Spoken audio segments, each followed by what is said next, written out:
I'm going to say 5 states that I do not buy in. Okay. Because they're hard. I have chosen that's not my hard.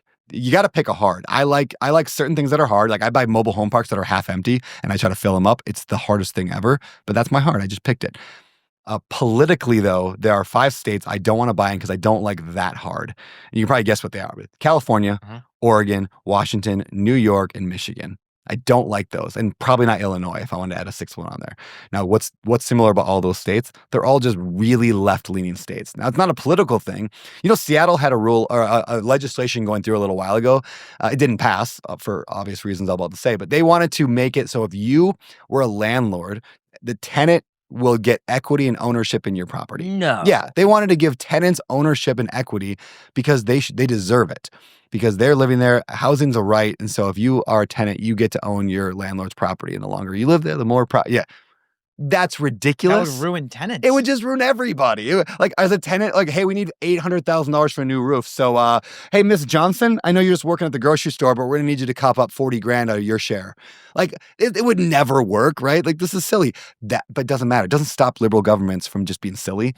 And that stuff starts passing. Sometimes silly things start passing. And there's a lot of just legislation that doesn't help me as a landlord in those 5 or 6 states. So it has nothing to do with the politics of it. Like some people, I'm sure maybe it actually helps people. Good. Doesn't help me. And so therefore I'm going to avoid those states. Wow. What about locations you really like? If you were to pick maybe like the top 3 states. Yeah, I like Florida a lot. A lot of people moving there. I like Arizona a lot. A lot of people moving there. I like Nevada a lot. A lot of people moving there. Again, all generally conservative states. Not crazy. Property taxes aren't insane. I like Texas, but property taxes are just too crazy. Can you make it work? Yeah, that's just not a hard I want to face. And I own hundreds of millions of dollars of real estate in Texas. I'm just like, I really am getting tired of the property tax problem. Yeah. So what about buying for cash flow versus appreciation? Yeah. That's why I don't believe you should choose. I mean, again, there are nuances here, but I think you buy real estate in areas that will appreciate and you use strategies that cash flow today.